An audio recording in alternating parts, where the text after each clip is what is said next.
afternoon, everyone. How are we doing today? We will be reading Department 19 today, and we are 38% through. So we'll do a little recap, and then we'll begin. Also today I'm joined by the lovely Marcy, who will be doing all the voices in the reading today. Would you like to introduce yourself? Very neat, it's me, Witch Queen Marcy. As always, you all know me. Come on now. Alright, so what on earth happened previously?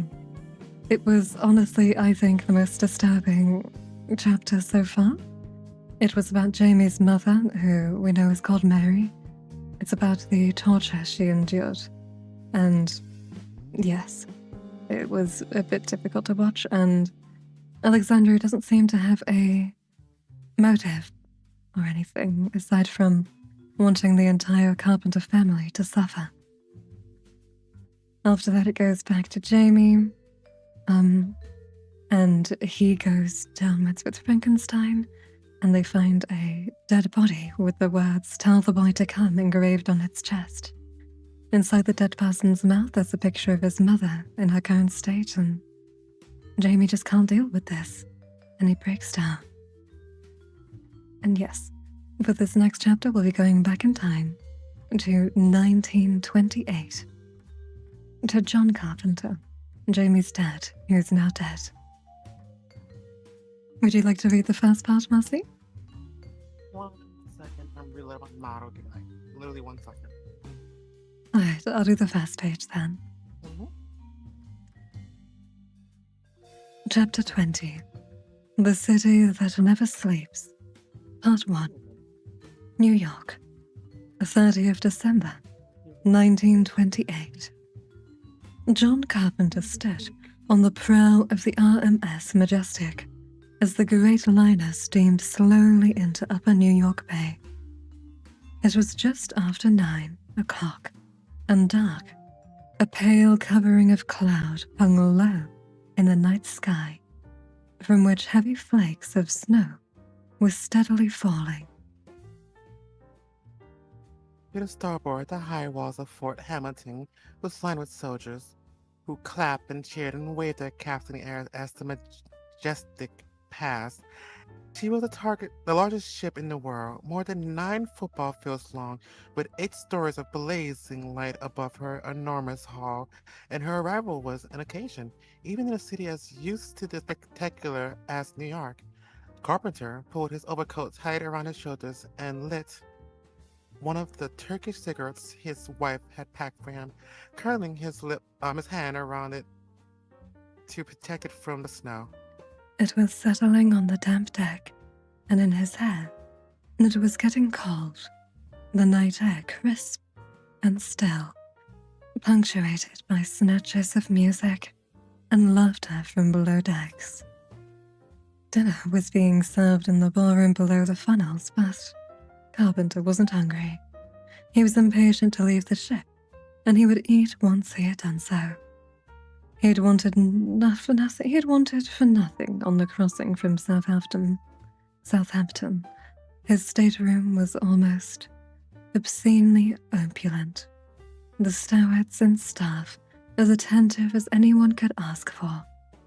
The days brimming with agreeable diversions and pastimes. Despite this, he had spent most of his time in a small library at the rear of the quarterdeck, studying the man he was pursuing. He's not a man, not anymore. Remember that. Carpenter breathed perfume smoked into the night. High above him, the ship's horn sounded deafeningly loud in the still winter air. He looked to the northeast, where the towering lights of Manhattan shone watery yellow through the falling snow.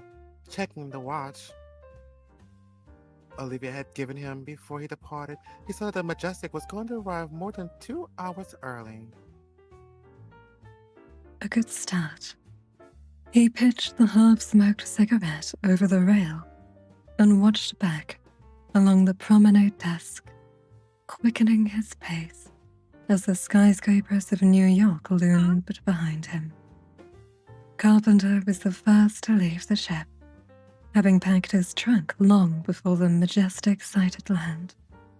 He walked down the gangplank, which had been covered in a rapidly dampening red carpet, nodded curtly to the tuxedo-clad steward, and stepped onto American soil.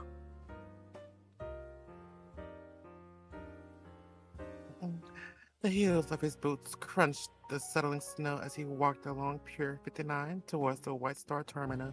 His passport and papers safely stamped, he pushed through the murmuring throng of waiting relatives and photographers and out onto the West Side Highway. John Carpenter?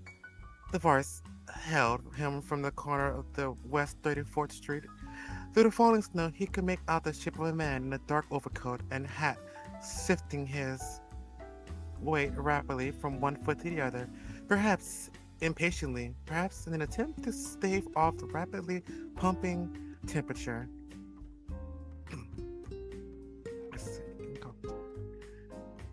Who inquires?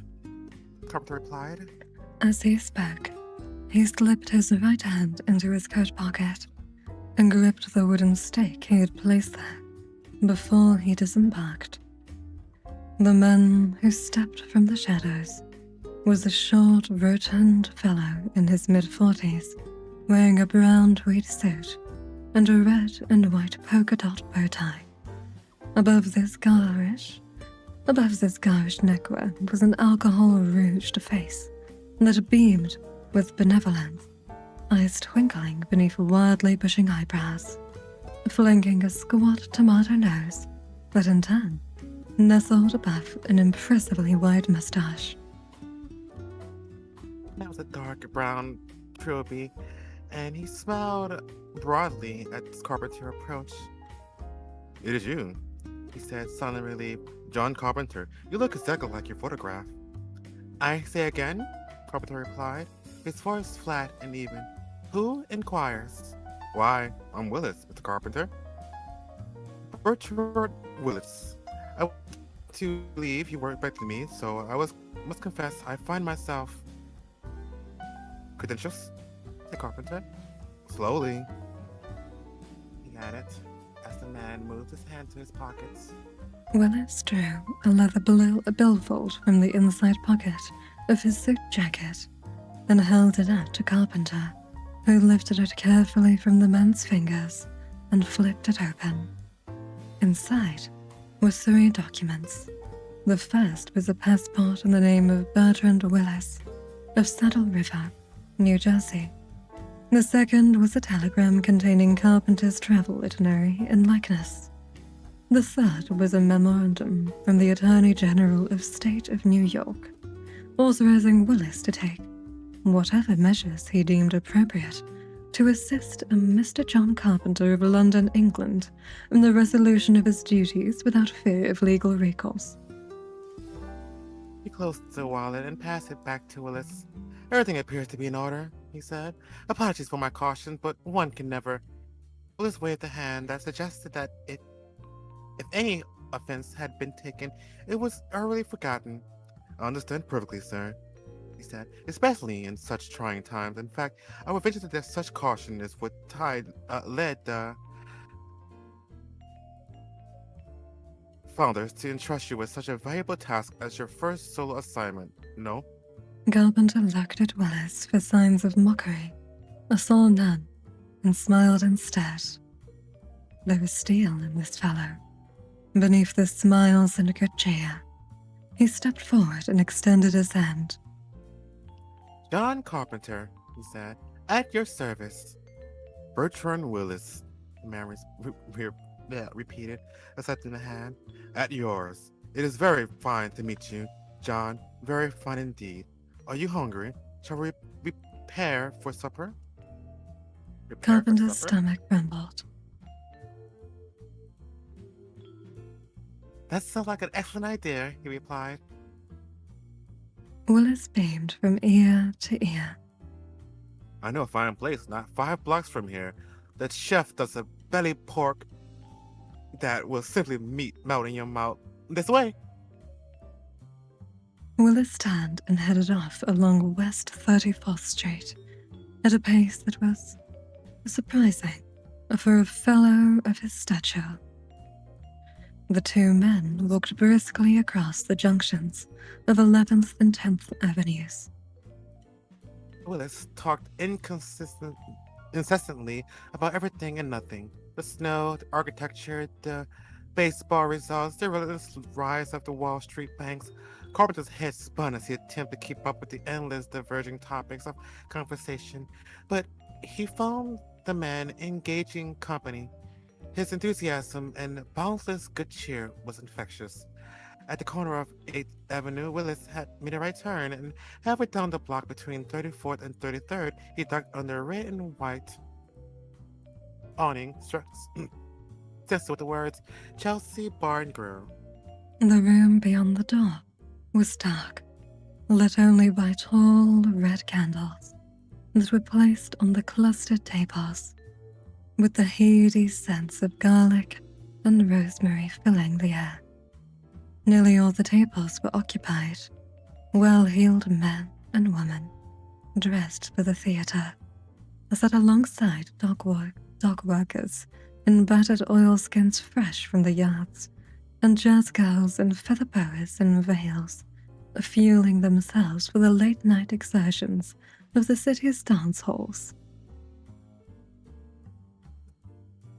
Sorry.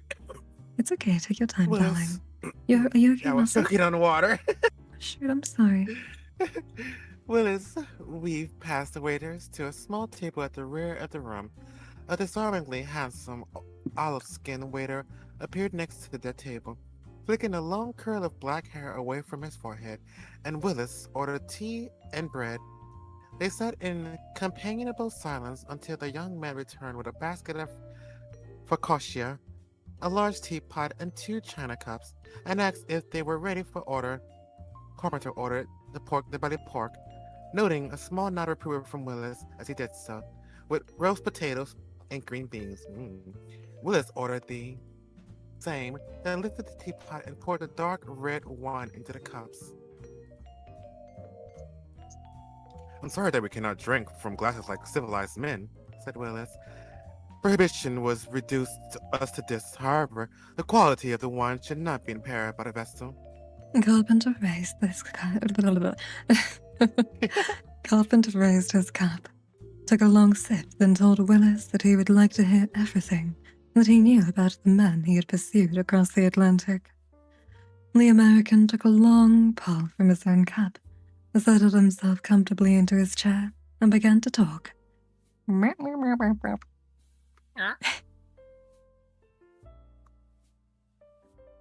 okay? Yes, yes. Hey. Well. The Papa who's speaking. Jeremiah Haslett, born 1871 in Marlborough, England, to a schoolteacher and a civil servant, educated at Charterhouse and Cambridge, made his fortune driving the war, selling munitions to the Kaiser. He took another sip. Invested in property after the war in London and New York, unmarried with no children, ran with a fast London set, and started to pursue somewhat, let's call them, unusual interests. Satanism, black magic, demonology. Although I've given to understand this doesn't make him particularly unique in post-war Britain, at least as far as the upper classes are concerned. Far from it, replied Carpenter. Indeed, he spent time with Aleister Crowley at the Abbey of Daemon in Sicily, and stayed in Italy after Crowley and the rest of his followers were expelled in 1923. I assume his connections to the fascists spared him the indignity that befell his companions. Then, around the same time, Hazlitt became obsessed with the legend of Dracula, and in 1925 he made a pilgrimage to the ruins of his castle in Transylvania, where he returned to London. He was no longer human. We don't know exactly what happened to him in the East, said Carpenter. I have come to believe that his conversation was arranged in advance and paid for, although who carried it out is unknown. That would seem to fit, agreed Willis. I'm sure his money is capable of turning heads in any circle, and certainly allows him to return to London and indulge his appetites without sanction. So it appears. His townhouse in Kingsbridge became notorious, apparently. God-fearing men and women would cross the road to avoid it. There were stories of terrible gatherings of torture and sacrifice of rituals in the basement and garden. Then 6 months ago, the daughter of a prominent member of parliament was found running naked and bloody through the woods near his country estate on the morning after the winter solstice. Hazlitt fled the country the following day as authorities finally opened their eyes to the monster in their midst. Once abroad, he spent time in Paris and Bucharest and arrived here in New York 2 weeks ago. Holy yap. He has he has taken a room at the Waldorf Astoria on Fifth Avenue. Willis refilled his cup and took a deep slug of the crimson liquid. Water. There's so much reading. Yeah, there's so much of the dialogue about. I mean, it was a synopsis of what they're dealing with, but geez, some peace. Did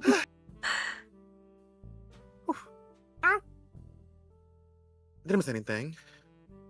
He asked, smiling at Carpenter. No. Good. Willis said Willis. I should have been disappointed to have failed the test. Carpenter studied the man's round face for insult, but again, saw nothing. Oh, sorry. Have you seen him in the flesh, so to speak? Mr. Carpenter, it should not surprise you to know that I have followed him every night since he arrived. And before you ask, no, he has done nothing that could be classified as suspicious. He has taken dinner with a number of ladies, he has gone dancing on several occasions, and he has spent a great deal of time in his rooms. Hazlitt paused as the waiter reappeared, placing 2 plates on the table. The belly pork glistened in dark gravy, nestled between crisp golden mountains of roast potatoes. Please, Willis said, motioning to the place. Carpenter dug into his food as Willis continued to talk. I saw a note, he continued. I have an arrangement with one of the chambermaids at Hazlitt Hotel, and it was handed to me yesterday. It was from someone who signed themselves only with a V, and apparently accompanied by invitations to New York's Eve event. I thought that it would perhaps, New Year's Eve event. I thought that it would perhaps provide a best opportunity to apprehend Take your time, darling. Hazlitt. A public gathering with many people around where his offenses may be lowered. There was no details on the note, though. Location, time, and such. Carpenter swallowed a sliver of meat that was every bit as good as Willis had promised. Can we just not follow him on the night in question? We can, and I would certainly suggest that we do. However, if the event is invitation only, we may have difficulty in gaining entrance. I have a journalist friend look into the notable New Year's Eve balls, and he found none hosted by anyone whose name began with V, which means that uninvited guests are unlikely to be welcome. Mercy, someone's saying hello to you. Welcome in, Sniper. How you doing? Welcome in. We're just doing some ASMR reading and my charity event that I'm part of. So don't forget to, if you can donate, please donate. Otherwise, have a great day here. So hi, Dooley. Welcome in. We're doing a collab stream today, so I'm joined by the lovely Marcy. We're reading dialogue too. She's doing all the dialogue and I'm doing all the narration. Yeah, I'm being the voice actor as always. John considered this as he and Willis finished their food. He had spent long hours on the crossing, considering how best to gain access to Hazlitt, and he believed the American was right. The social situation was the most likely place to find him with his guard down. And after all, Carpenter's orders would not take more than a moment to carry out. especially if he was able to surprise his quarry. The waiter reappeared beside their table and inquired whether they wanted coffee. Willis told them they didn't. I hope that's all right, he said. I thought we might take a nightcap elsewhere. That's agreeable. The hotel's on the way, so we can leave your luggage at the reception. Carpenter told him that sounded fine. His luggage safely deposited with the receptionist at the hotel on West 23rd Street.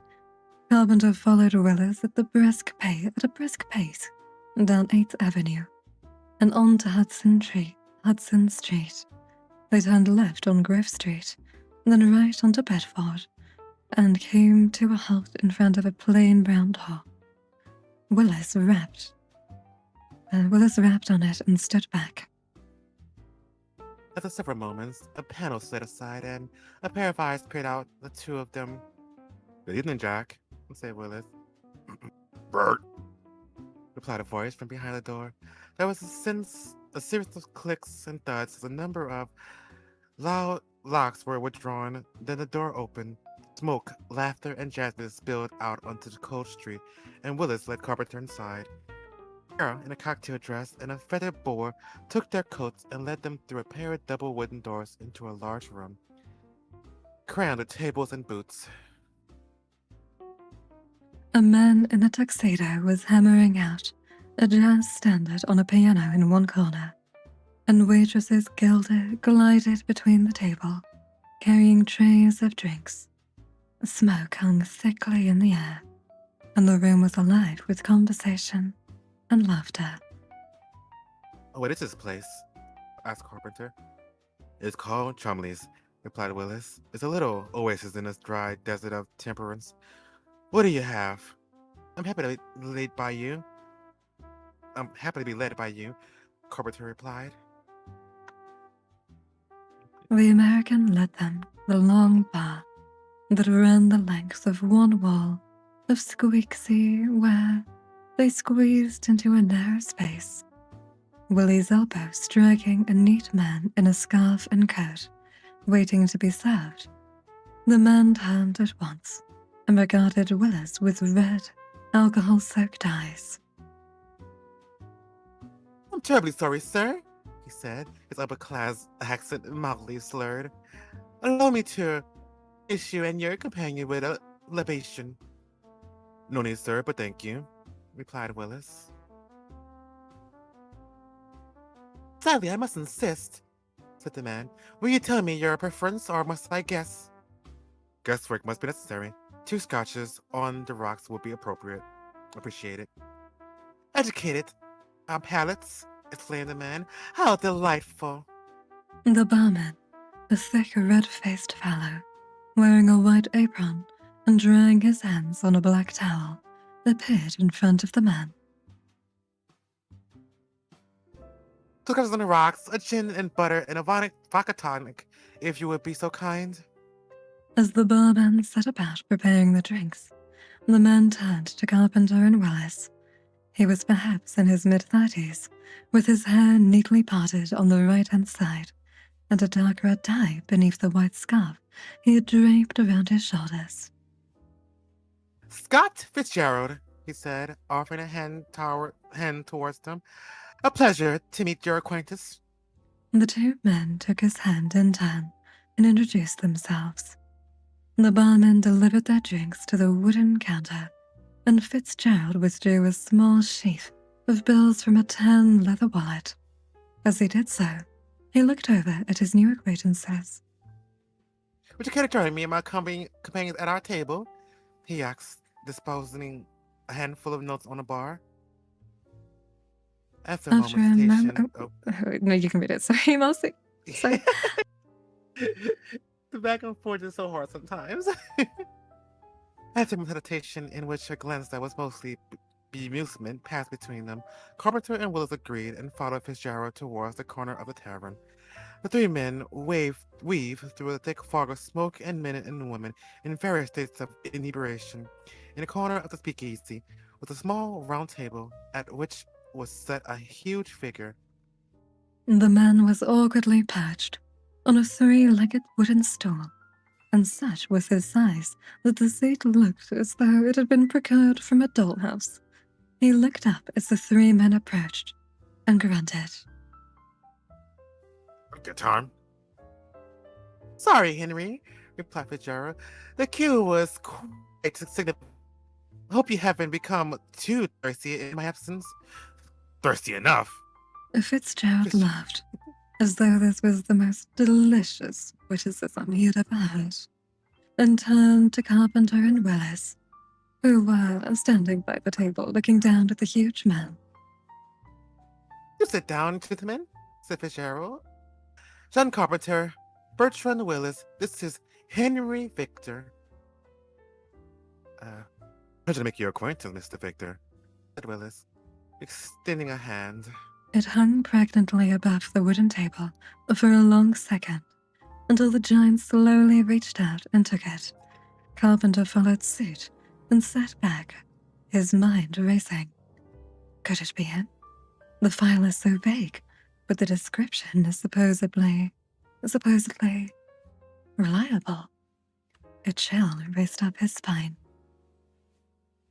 Henry Victor was dressed in dark clothes, a heavy overcoat with high collars on top of a thick wool jumper with turtleneck that reached to his jaw, and a flat leather cap that cast a deep shadow over his face. As Carpenter looked closely, he saw two bulges in the thick material at the side of the man's coat. Something wrong? Asked Victor. My apologies, said Carpenter, as smoothly as he was able. The crossing was thing that I must confess I was in a world of my own there for a moment. Henry Victor took a long look at Carpenter, then turned his attention to Fitzgerald, who had enthusiastically engaged Willis in liquor-fueled conversation.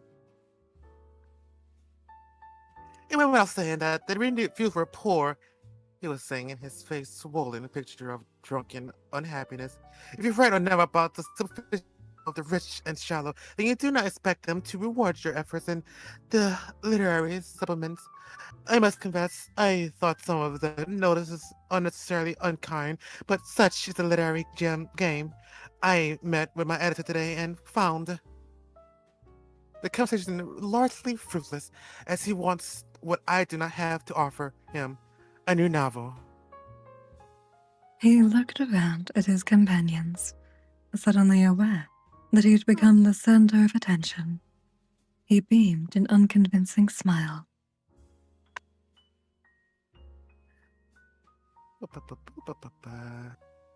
Who's speaking? Don't know. I think it's Fitzgerald still. But the trip from Wellington, long though it was, has also brought me to this table and into the company of you gentlemen. So it cannot be because anything other. And besides, Fitzgerald reached out and drained his gin and bitters. He lit a highly perfumed cigarette and inhaled deeply. She laughs at nothing, he said in a small voice. My wife, she sits surrounded by giant furniture and laughs at nothing. He looked up. His eyes were red, and tears stood up in their corners. But let's have no more talk of such gloomy matters, he said. Tell us of London, Mr. Carpenter. I have never been there. Stop doing this. What are you trying to change audios for? Are you okay, Marcy? Everything all right? Yeah, no, I had to pop up my screen trying to change my audio to my capture card for some reason. Oh, that's strange. Anyway, sorry.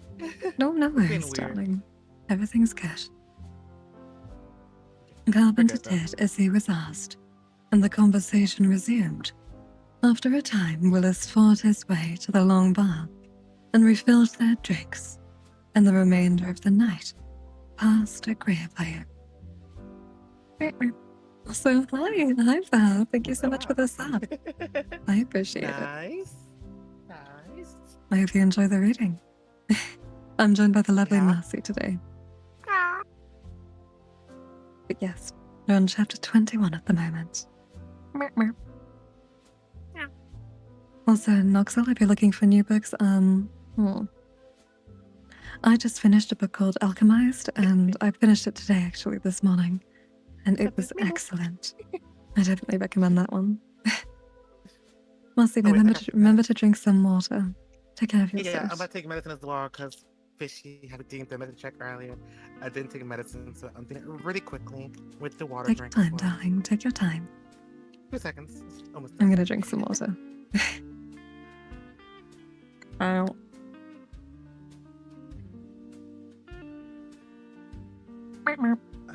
That's what you're waiting for. I need to make I'm gonna make like a bunch of sound alerts of me saying that in different tones and voices and just fill up my whole Discord server soundboards with that. Oh no, oh goodness. Trust me, it's the play, darling. Mr. Play. Now we're going back to the present. Let's see what's going on here. Let's see what the crack is. Chapter 21. The wrong side of the tracks. From the outside, the vehicle was unassuming. A black Ford Transit identical to the thousands that rolled along Britain's roads every day. But this particular van was different. The engine was propelling it at a steady 90 miles an hour. Had been taken from a prototype Piranha V1-6, Piranha 6, a top-secret Swiss armored personal carrier that weighed almost 20 tons, and the reactive armor that lay inconspicuously beneath the metal paneling of the van's body belonged on a Challenger 2 battle tank. The van had been lowered, its chassis strengthened, its suspension stiffened and fitted with computer-controlled roll bars. A titanium safety cage had been threaded through the vehicle. A thick, explosive-proof ceramic plate had been attached to the underside, and the wheels had been equipped with run-flat tires, and the glass windows had been replaced by bulletproof thermoplastic. Inside, the driver was in control of a vast array of communications and geographic positioning technology, encrypted satellite relays that could place the vehicle to within a couple of millimeters anywhere on the planet. The back of the van was both a mobile briefing room and a tactical control center. Swung down on the bracket across the rear doors was a high-definition touchscreen wirelessly connected to the black light mainframe. 2 lines of padded seats faced each other. Above each, an alcove was set into the wall that would hold a black light helmet secured securely, and the floor in front was a black slot from which a smaller touchscreen could be raised at the flick of a switch. A narrow wall locker at the right of each seat was divided into compartments that would hold the standard issue blacklight weapons. All but 2 of them were standing empty. Jamie and Frankenstein sat facing each other in the 2 seats nearest the rear doors. They'd made their way to the blacklight motor pool after leaving the infirmary collecting their driver, a young pirate named Hollis, from the enlisted mess on the way.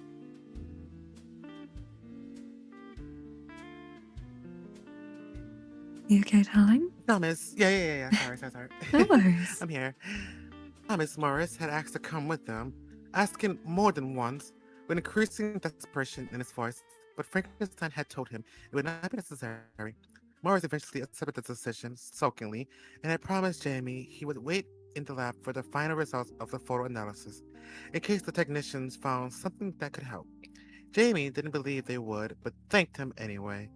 Private Hollis had seen slightly in awe of Frankenstein and had immediately enthusiastically agreed to drive them.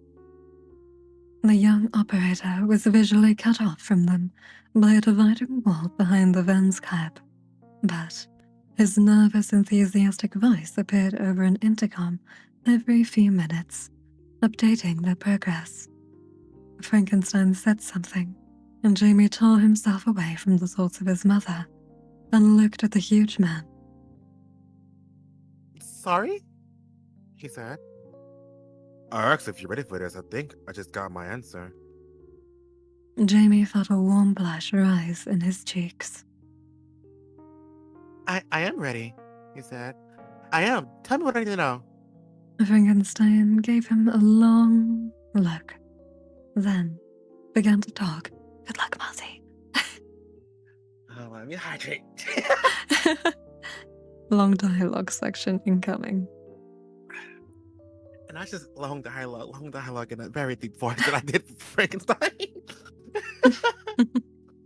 Okay.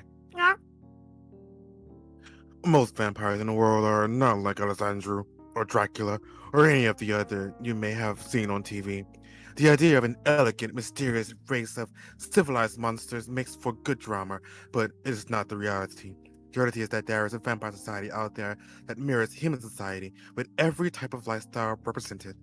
There really are vampires who live in stately homes and wear suits and dinner jackets and drink from crystal glasses, just as there are humans who live that way. But there are also vampires who live in cul-de-sacs and on council estates, who live in family units and avoid attention at any cost, who live the same anonymous lives that millions of humans do. There are vampires who live on the edges of society, on the borders, the same dark places that many humans find themselves. There are vampires who sworn never to take a human life or taste human blood, just as there are vampires who still feed on nothing else, who will still kill and torture for the sheer pleasure of it. Some have been driven mad by the hunger, others have hated themselves for what the hunger compels them to do, but aren't strong enough to stop themselves. On the screen, the English countryside flew past, but Jamie didn't notice. He was focused on the man in front of him. The point I'm trying to make to you is that every vampire is different, and every single one needs to be approached with extreme caution. Do you understand me? I think so, replied Jamie. Make sure you do. The vast majority of them will kill you without a second thought. They're still monsters, no matter how harmless or pathetic they may appear. You hate them, don't you? Said James Carley. The vampires. Most of them, Frankenstein replied. They're an aberration, a violent, dangerous aberration. They don't belong in this world. Jamie's eyes widened, involuntarily, and the monster saw them. He leant nearer to Jamie's face. Do you want to say something to me? He asked. Jamie shook his head, and Frankenstein sat back in his seat. I know what you're thinking, he said, but I created with free will. The things I've done, some of them terrible, unforgettable things. I did, but I chose to. Vampires have a compulsion to feed that makes violence and suffering inevitable, and most of them are not strong enough to resist it. Many of them don't even try. Jamie said nothing. He looked at the molded locker standing beside Frankenstein's seat and saw that it contained weapons he had been forbidden to touch in the playground. The small black cylinder and the black metal spheres. What are those things? He asked, pointing. Terry wouldn't tell me. Frankenstein followed his finger. Why wouldn't they tell you? He said I didn't need to know. The monster laughed, shortly. He's right. You don't. Jamie stared at Frankenstein without expression until the monster rolled his eyes and lifted the cylinder and one of the spheres out of the housings. Alright then, if you must know absolutely everything, this is an ultraviolet beam gun. It fires a concentrated beam of UV light like a powerful torch. It will ignite any vampire skin it touches. This is a UV grenade. It fires a high-powered UV beam in every direction at once for 5 seconds. Happy now? Why wouldn't Terry just tell me that? Because he probably thought it was more important to teach you about the things that might actually keep you alive. Neither of these weapons is lethal. All they do is buy you time. Stick to guns and your T-bone and try to remember what we did teach you instead of focusing on what we didn't. Now, no more questions. We'll be there soon. Where are we actually going? Asked Jamie. We're going to see a vampire called the Chemist. He produces something called Bliss, replied Frankenstein. Bliss? A drug for vampires. Very addictive, very powerful. The Chemist has a supply network that covers the entire country. If you hadn't heard anything about Alexandru, it is because there has been nothing to hear. So you know where he lives? Asked Jamie. That's right. So why don't you just stop him? Frankenstein looked at him. Because Bliss is useful, he replied. It keeps a large section of vampire population docile. When they're worrying about where the next fix is coming from, they're not thinking about hurting people. But of course, from an official standpoint, Blacklight is unaware of where bliss comes from or who makes it. Do you understand? It sounds like you're saying you look the other way, said Jamie. Good. Now be quiet. An hour later, the van drew to a halt outside a farmhouse on the edge of an expanse of moorland. The rear door slid open, and the smell of wood smoke drifted in from the clear night sky. Jamie stepped down from the vehicle. They were on a narrow country road, lined on one side by a row of trees, on the other by the open expanse of Dartmoor. The farmhouse, a rambling two-story building made of pale stone set behind a rock wall, the forest quickly thickening into a solid mass of black beyond it. Frankenstein was waiting for him at the side of the road. When Jamie reached him, he pushed open a wooden gate. They walked up to the neat path along together, a pair of mismatched silhouettes in the dark. Before they reached the red front door to the farmhouse, it opened, and a tall man with gray hair and lined face of late middle age smiled at him.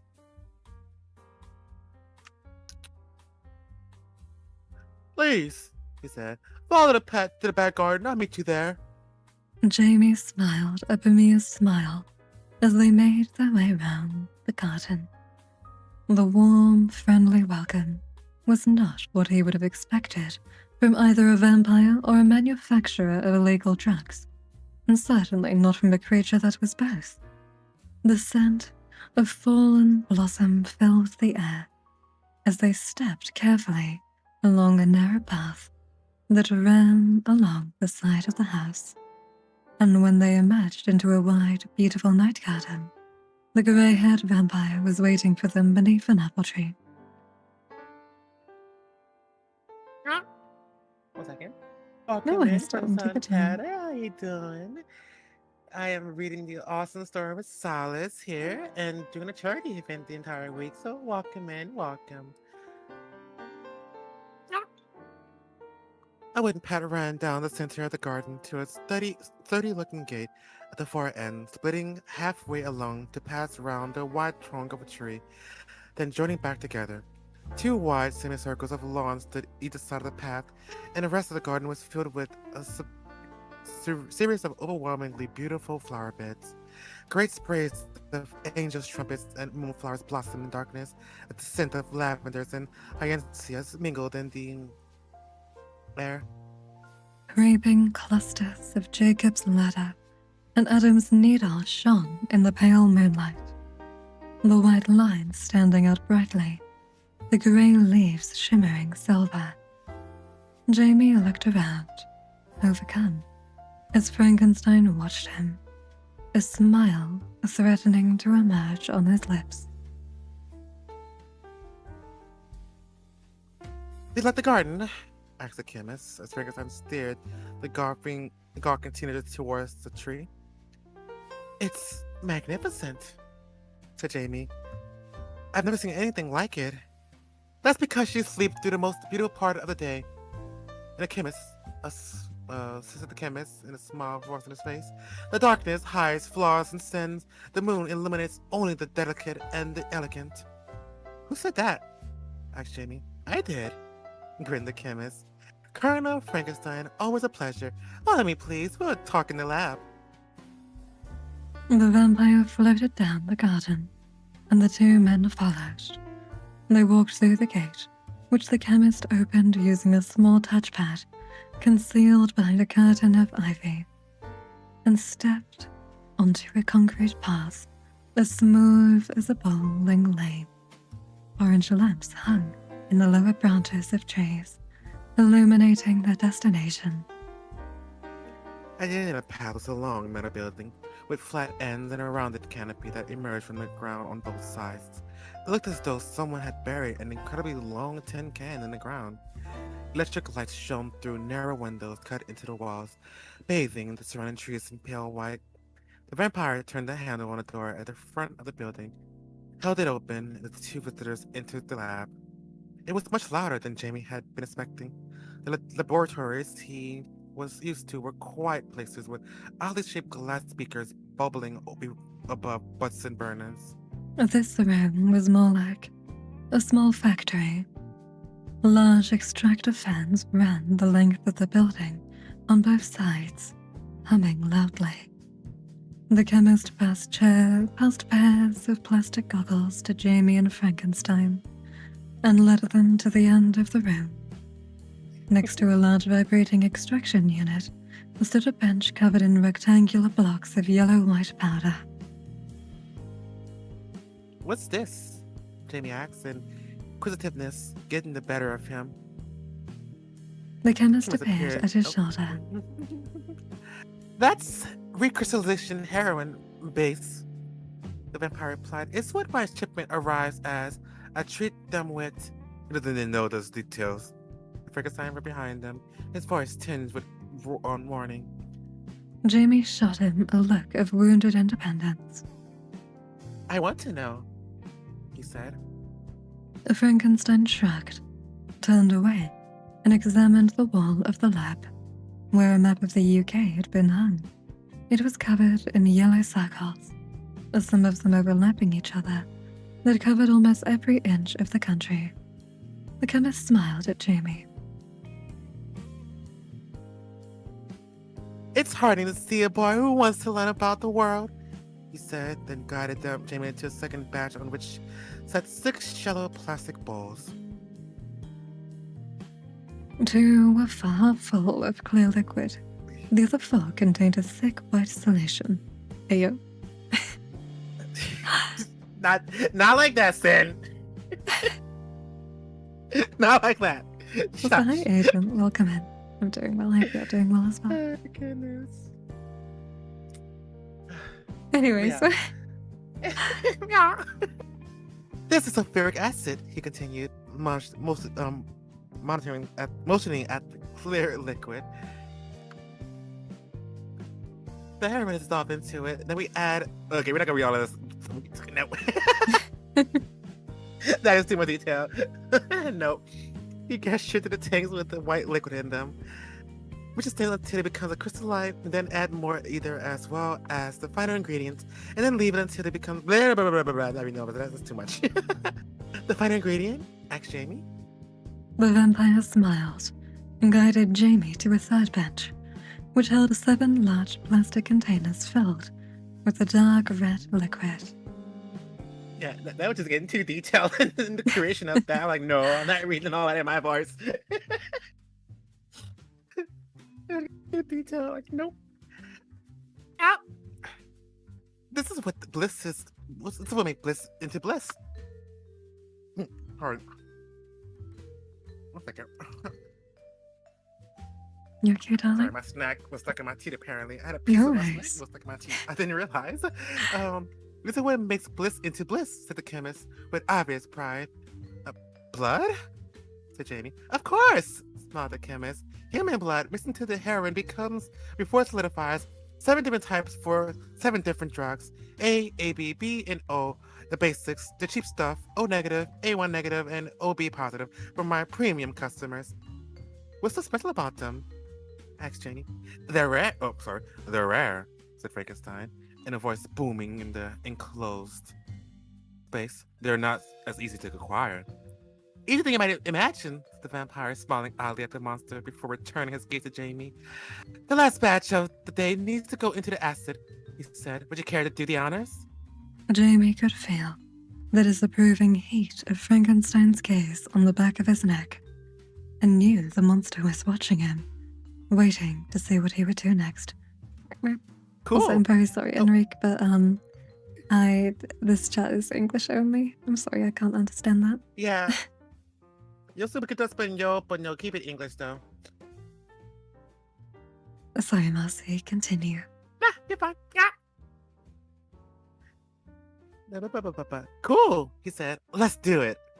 The vampire supervised as Jamie lit the burners under 2 balls of acid, then carefully spooned the yellow-white powder into them, being careful not to drop from a light that might cause the liquid to splash, putting each spoonful into a new bowl so none of them were overfilled.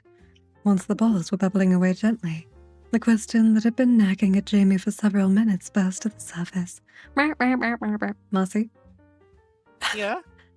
You know what, we've been redeemed? That's why I've been skipping my voice lines, ma'am. That's why I've been skipping my voice lines, ma'am. I watched Breaking Bad. I seen like beforehand when he was mentioning and how he was talking. No, he was describing the process of yes. I'm not reading that. Marcy, am I gonna do 10 squats and you do 10 squats, or should I do all 20? You know what? Fine, I'll do 10 squats. Okay, we'll do 10. We'll both do 10 squats. Also, hi, Antais. Welcome in, lovely. Also, Silver, continue on with your to-do list. Okay. And yes, I do have strong legs. I have very strong legs. Hold on. Mine are stronger. Yeah. Yeah, yours are probably stronger. My legs might creak. I apologize if you hear my legs creaking. 1, 2, 3, 4, 5, 6, 7, 8, 9, 10, 11, Oh. 12. Oh, I need to do 10. What did I put that? Yeah, I was like, huh? It's 10. It was 10 each. Sorry. Okay, now I see why you increased that amount to redeem that.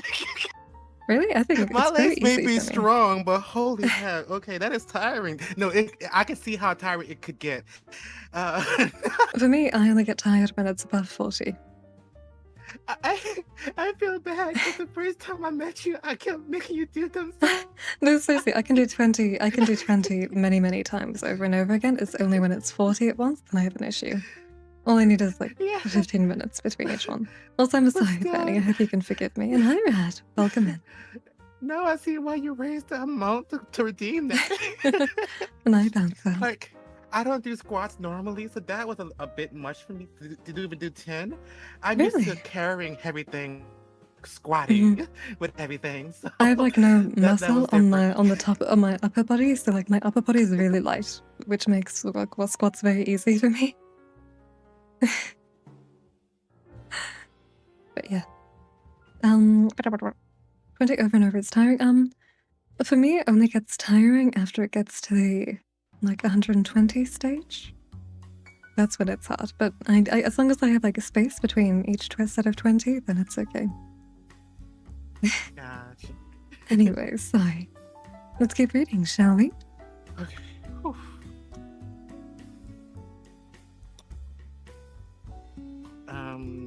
I think it was used to reading. It was always down here now. Okay. Where did you get all this stuff? Is you are where does it all? The chemist smiled at him. Excellent question, young man. He smiled. The base comes from Myanmar, and the blood comes from the National Health Service of the fine country of ours. As to how it all arrives here, so to speak, I suggest you act partner.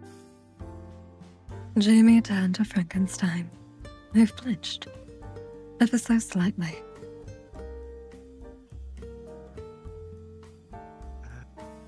No. Martha, your mic's glitching a little bit. There are more important things to this. What happened? Your mic's glitching a little bit sometimes.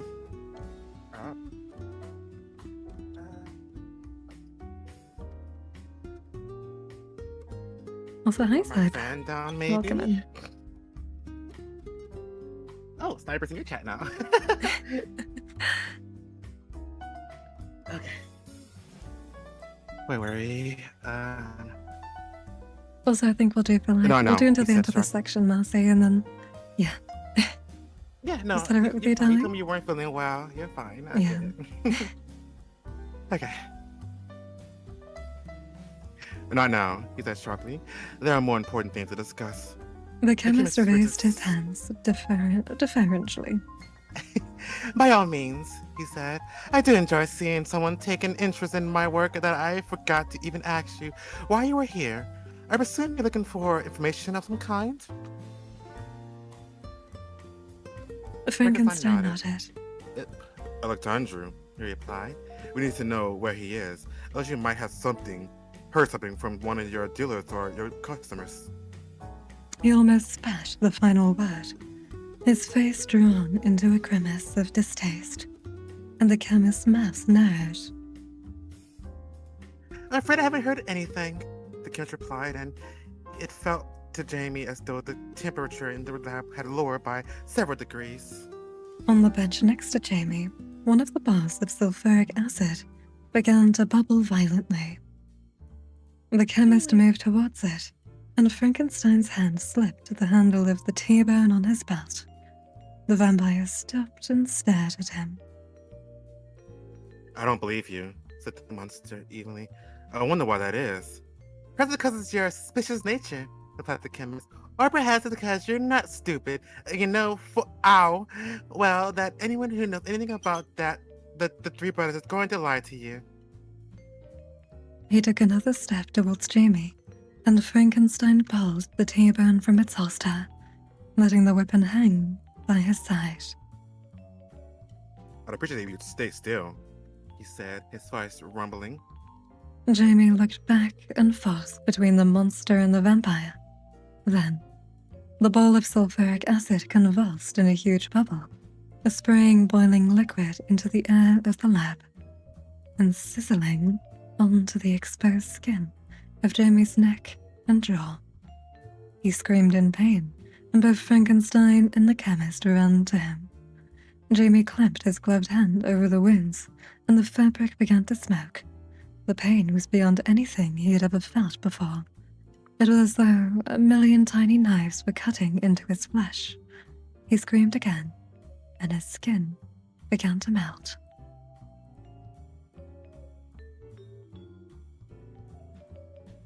Sorry, where were we? Oh, right there. The chemist flew to the corner of the lab, opened a small metal fridge, and returned to Jamie's side with a bottle of purified water. Frankenstein had picked him up and carried him out of the reach of the wolves and was holding him still with one hand while trying to pry Jamie's hand away from his wounds so he could inspect the damage. The chemist's pale hand shot between them, gripping Jamie's wrist and pulling his hand clear of the burns. Jamie's head was thrown back, the cords in his neck standing out like ropes, his teeth clenched together in a grimace of agony. The vampire flicked the top off the bottle and tipped water over the burns, irrigating the wounds. They gushed smoke as the liquid flushed them clean, and Jamie bellowed.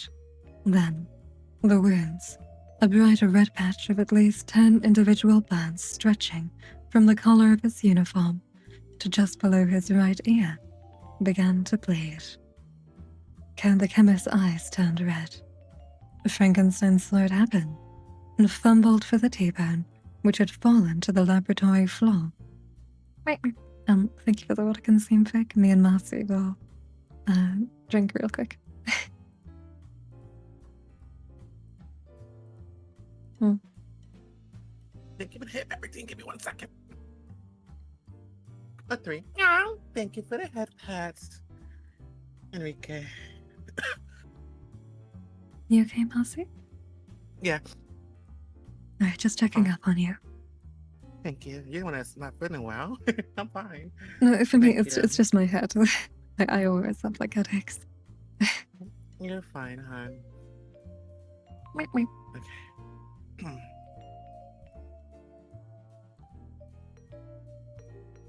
But before he could reach it, the vampire threw himself backwards into the air, away from the fallen teenager and the crouching monster, and hovered by the door that led back to the garden. Bring it to the house at once. The bleeding has stopped, he said, his voice guttural and full of lust. There is a first aid kit above the fridge. And with that, he was gone, opening the door and swooping through it and into the night. Frankenstein left Jamie, who was staring at the ceiling, his face white, his eyes wide, and pulled a green box down from a shelf above the fridge. He made his way back across the lab, turning off the gas rings beneath the balls of acid as he did so, and crouched down next to the teenager, who looked at him with eyes that were starting to regain their focus. Are you alright? Rex Frankenstein. Jamie was shocked to hear the monster's voice full of worry. Fine. He groaned in reply. I've never felt anything like it. I couldn't breathe. It hurts so much. Does it still hurt? Jamie nodded. Jamie nodded. But not like it did, he said. It feels like a normal burn now. Sorry, I was just yawning. No, you're fine. Frankenstein wiped the blood from the boy's skin, then pulled a gauze patch from the first aid kit and gently placed it over the burns. Jamie winced but did not protest. The monster unrolled a strip of white bandage, laid it over the gauze, and fixed it in place with surgical tape. Jamie pushed himself up into a sitting position as Frankenstein closed the kit, took it back across the lab, and replaced it on the shelf it had come from. When he turned back, Jamie was looking at him.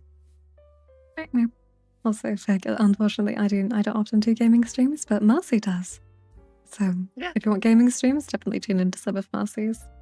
Also, I'm very sorry, Marcy, but I think I might have to end here. No, you're fine. I'm very tired. You're fine. But yes, I do gaming streams. I'm a variety streamer, and a couple hours from now, I will be doing the new game anyway. So yeah, feel free to join me. I'll be here later on. Are you gonna keep on streaming, Marcy? 3. Should I read out to you, No. or should I read out to my friend? You can read out to your friend. I'm about to read out to somebody else as well. I'm Alright. ending here as well. Well, thank you so much for reading with me today, Marcy. I hope you have a lovely rest of your day. And thank you again. I look forward to next week. Bye Of bye. course. If nothing happens, yeah. Bye. Yeah, bye bye, Marcy. Take care. Okay, let me just disconnect from that.